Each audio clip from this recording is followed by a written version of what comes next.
কবরের মাটি বোধহয় শরীরে মাখাইয়া গেছে, মরণের বাতাস শরীরে লাইয়া গেল। কবে জানি আজরাইল আলাইহিস সালাম ঘরের দরজার সামনে দাঁড়িয়ে যায়, রুহটা খপ করে নিয়ে আল্লাহর কাছে চলে যাবে।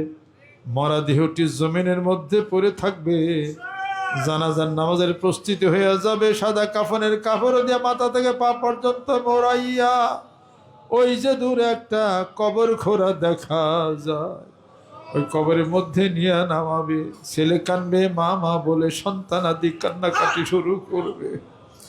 সেদিন কেউ থাকবে না জিকির ছাড়া, আমল ছাড়া কেউ থাকবে না। আল্লাহ মাফ করে দাও।